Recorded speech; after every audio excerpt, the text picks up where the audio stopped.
Jim, the first full review of the crazy Earthworm Jim on the Mega Drive. We've also got this, the latest and greatest arcade fight game, Primal Rage.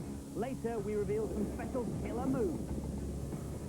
And I'll be discovering how the fastest graphics computers in the world are being used to create the best VR ride ever made. Hello again, Turtlers. Much more interesting than all that, some great cheats today, including later the ultimate Mortal Kombat 2 cheat. And I will be performing today's cheats in a variety of interesting musical styles. Number 1, rap. Here we go. Hey! This is a cheat for Chris Cross. Make my video on the Mega CD box. It lets you see a hidden video about how the game was made by the duo. Grab your controllers, Turtlers. Hey, here we go. On the corner screen, press A, B, C. Then press right and the cheat will be. Hey, there you go. You can see just how the video was made. So that's the cheat I've done in rap. Never you mind that it was poor. My name is Nam. Nam. Nam. Eat your heart out, iced tea? 4. Now, not so long ago, hardware manufacturers started to design joysticks and controllers for use with specific games. This latest gadget is called TV Golf, and it's designed for use with the PGA Tour Series on the Mega Drive. I'm using PGA Tour Golf 2 here. It works in a very simple way. At the bottom of your club, if you like, there's a little red light that shines out the bottom there. And then this pad on the floor is designed to detect at what angle and how fast that light beam passes over your artificial golf ball. It passes that information to the Mega Drive, and so your shot is transferred to the game. It's quite difficult to get used to at first, but eventually you'll find it's quite fun. You've got to be careful, though, because you'll end up with a few dents in the ceiling if you're not careful. Take a look at the Bad Influence office if you don't believe me. I thought it was a bit of a gimmick at first, but once I started to try it, I really like it. This is great fun. I'm playing the long-awaited Doom 2 with the funkily named Cyberman, a vibrating mouse. Now, it was originally designed with games like Doom and Doom 2 in mind, but since then, other software has been written for it, because as well as being able to go forward, backwards, left and right, also, when you get shot, you can actually feel it. The mouse starts shaking violently. Now, here's a bloke, and if I turn around, I can't see him, but I should be able to feel it when he shoots me. There. It feels like putting your hand on something thin dryer. This is the latest gadget from America for playing baseball games. I'm using Super Baseball 2020. Inside the bat is a switch that detects when you've swung the bat, and so tells the Mega Drive to make your swing in the game. I don't think it's anywhere near as good as TV Golf. The main problem is that you have to swing much earlier using this than you would if you were using your ordinary hand controller if you want to try and get that elusive home run. Ooh, careful, Andy. Our main review this week is one of the major game releases of the year, Earthworm Jim, due out on the Mega Drive and SNES at the end of this month. Yippee! Earthworm Jim is the everyday story of a common earthworm who gets taken over by a cybernetic spacesuit. Suddenly, he is no longer content with just eating soil. He must now save the universe, look for princesses, and generally behave more like a worm stuck inside a cybernetic spacesuit. Well, that's the story, but what's it like to play? Here's Lakesh with the Mega Drive version. This is really special, and it's what a platform game should be. It's original and funny, and you won't want to put it down. These little guys are indestructible. The only way to get past them is by releasing the hamster from its cage and riding on its back. It can then go through the tunnel and eat them up. Some of the puzzles in this game are quite difficult. This is one of the easier ones. The graphics are superb, as is the sound. It's not the kind of music you want to turn off. The aim of this level is to get Pete the puppy safely back home. You've got to save him from the various pitfalls and aliens that come after him and try and kill him. If he dies, though, he turns into a massive mutant monster. Here he comes from you now. This is a great idea for a platform game. You can't see any platforms. It's completely in the dark. It's still very funny, though, even without the graphics. Just listen to the sound effects. It looks great, and it plays like a dream. There are enough new ideas in here to furnish 10 new games. Now this game will improve your life. I love it. I just laughed all the way through. This is one smart game. The best thing I've played on any system, the graphics and sound. And so the scores for Earthworm Jim, both the boys and the girls gave it a Wrigley maximum, 5 out of 5.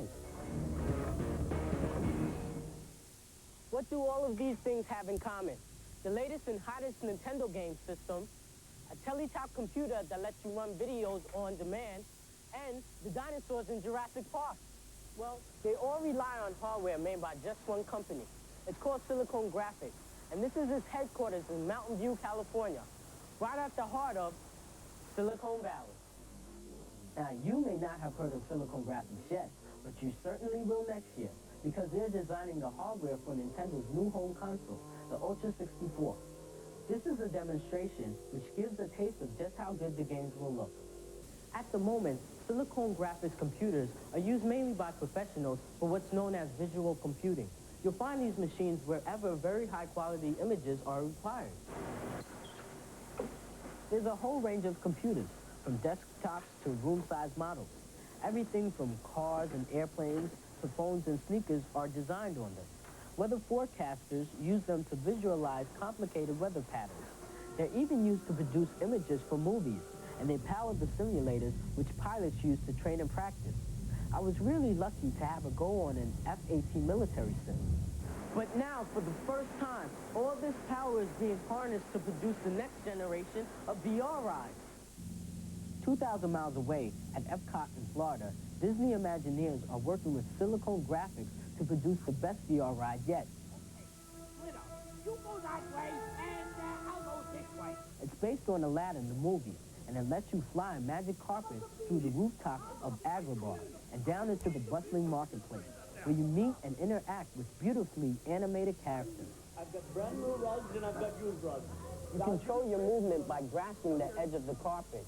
You can dive, bank, and turn as you want. You push forward to go faster and pull back if you want to slow down.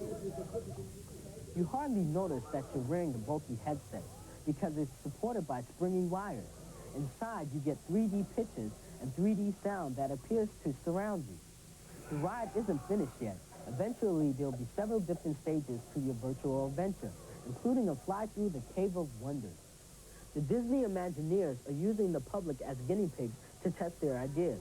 What they've created so far is very unusual because instead of trying to look like the real world, it's simulating a cartoon environment. It's not virtual reality, it's virtual art.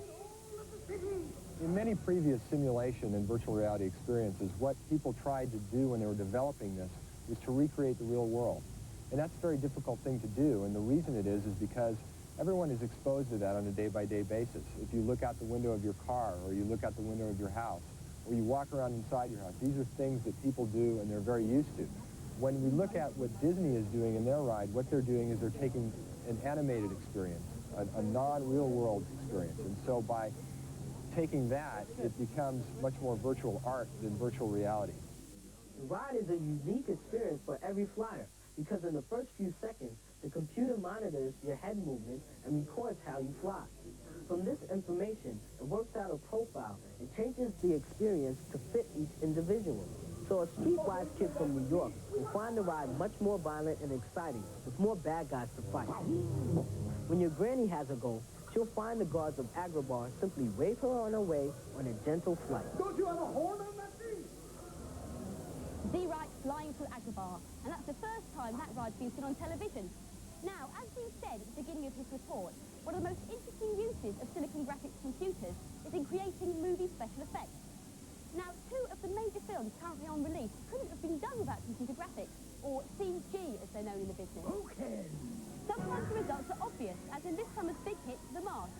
Stars Jim Carrey mimed the action, then the CG experts at Industrial Light and Magic painted on the cartoon images. But in a new movie released tomorrow, the CG is designed not to be seen. It's called Forrest Gump, and it tells the story of Forrest Gump's journey through an eventful life.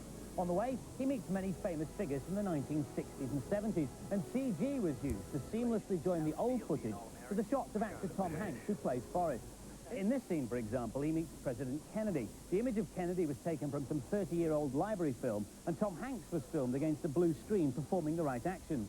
The background was filmed in a mock-up of the president's office with extras standing in the right places. Finally, all the images were joined together, and most interesting of all, Kennedy's mouth was morphed to match the words spoken by an actor. A lot of trouble? Well, yes, but much more convincing than staging the scene with lookalikes. And by the way, Forrest Gump is a brilliant movie. Now it's time for this week's news and preview. The Animaniacs are coming to a console near you this Christmas. You know the story, the Warner Brothers and the Warner sister are cartoon characters who've gone completely potty and they're running amok on the studio lot. As ever, the loony freaks are pursued by the jobless security guard who wants them off the set. It's a puzzle-based platform adventure with some very nice touches. Every level has a movie theme. Here they are doing their Indiana Jones impression. Ever wondered what happened to the Lawnmower Man? Well, he can't keep a good baddie down, and now he's back in a new game called Cyber War. The virtual villain is now holed up inside the main defense computer, which is turned into sort of Cyber City. It's due out on CD-ROM next month, with versions to follow on the CD32 and the new Sony PlayStation. Dynamite Heady is a brand new game character with a bit of an identity crisis. He's a broken doll with a selection of weird and wonderful heads, all of which have different powers. So when he's in trouble, he loses his head and swaps it for another one. Look out for him on the Mega Drive next month. Musical styles number 2, the blues. I woke up this morning feeling blue. Couldn't think of a cheat to do. I had a cup of coffee about 2:30. Still couldn't think of a cheat to do. I was getting really down at 3:45 when I thought of Zool on the Amigo. On level 4.1, there's 2 stores and an axe. Go left along the ledge and jump left on the block. Keep pressing left, keep doing the same, and you'll find a secret shoot-'em-up game. Now I'm feeling much better 'cause my cheats are nearly done, even though my dog's died and I don't get no fun. He's suffering for his music, and so are we. Before this series of Bad Influence started, they gave me this plan, and they said, Andy, look at our fantastic new studio set. Well, I don't know about you, but I can't make head and tail of that. In fact, it's still difficult to tell which bit's which when you're actually sitting in the real thing. Our designer spent a whole day making this brilliant model, but again, unless you're an expert, it's difficult to visualize what the final set's actually going to look like. I mean, this block on the end here is supposed to be that set of stairs over there. Not surprisingly, there are computer packages around that can help you out, like this one over here. It's a virtual reality package designed for architects to show people what their designs will look like. Now, it might be a housing estate or an art gallery, or in this case, it's the Bad Influence studio.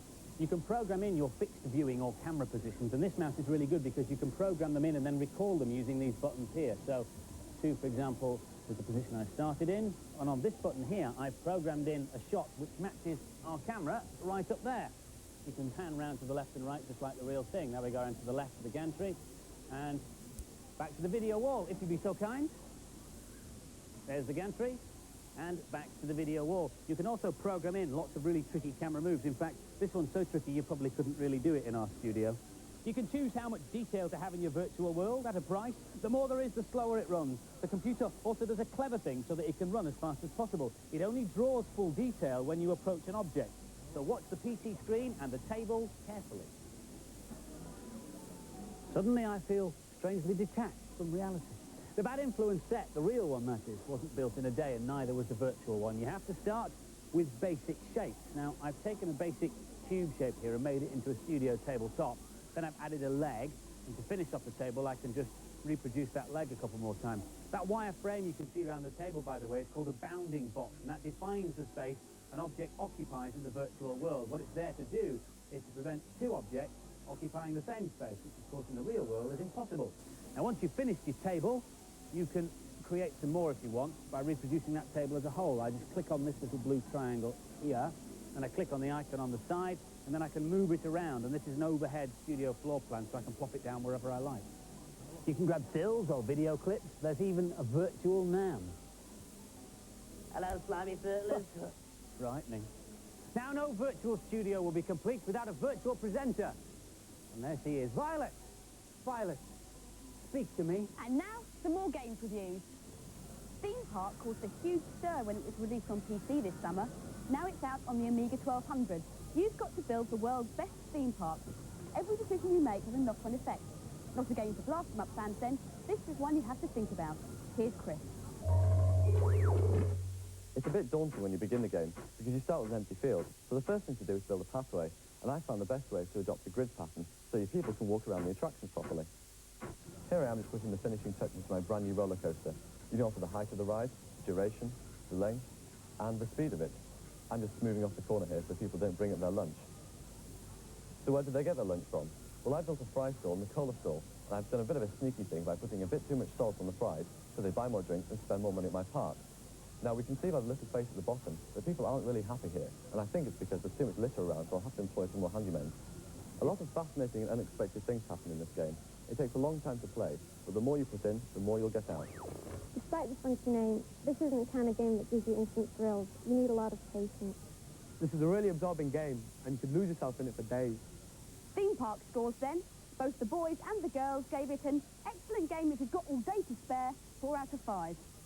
It had to happen. Those stars of Saturday morning telly, the Power Rangers, have morphed their way onto the SNES and Game Boy. But does the world need yet another scrolling beat-em-up? Here's Sally with the SNES version.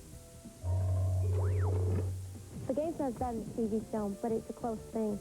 The main characters are basic, the background is sparse, and frankly, the gameplay stinks. At the beginning of every level, you start off as a kid. Here I am playing Jason. Halfway through the level, you morph into a Power Ranger. You get a kinky red outfit, and you get more power, more weapons, but not much more interest. It has its moments, but they're few and far between. My little baby 5-year-old brother likes it, but it bored me to death. I think there must be some mistake. This game costs more than Earthworm Jim. Who are they kidding? It's just a basic internet. There's nothing here to keep you playing. And so the scores, the girls and the boys agree. Power Rangers get the sad old 1 out of 5. Spotting different types of music, number 3. Heavy metal. Bang, bang, bang my head. Bang it on the table. Bang, bang, bang my head. Bang it when I'm able. If you like Mega Drive Mortal Kombat 2, then I've got the ultimate cheat for you.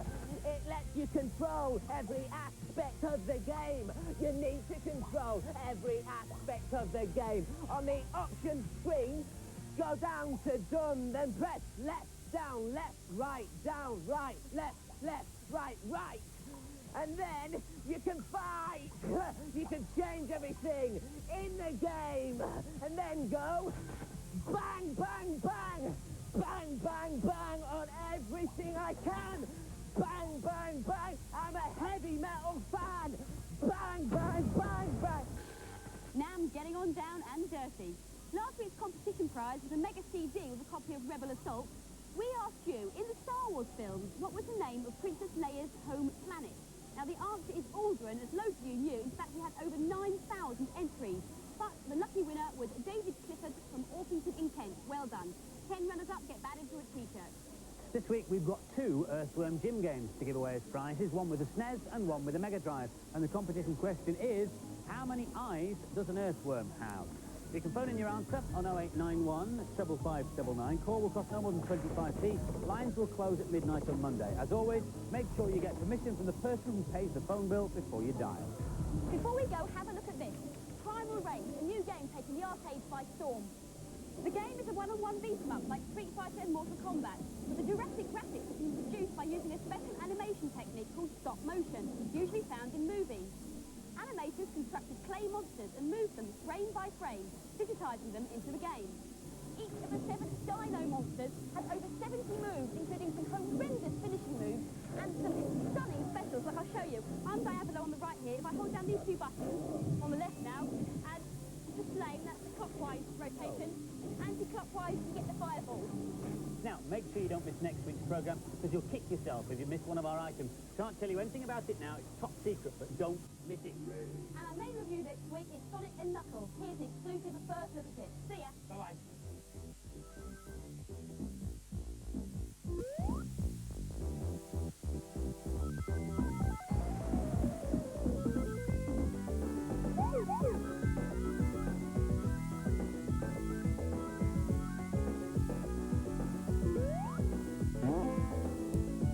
Want to see the team? Well, take a look at this.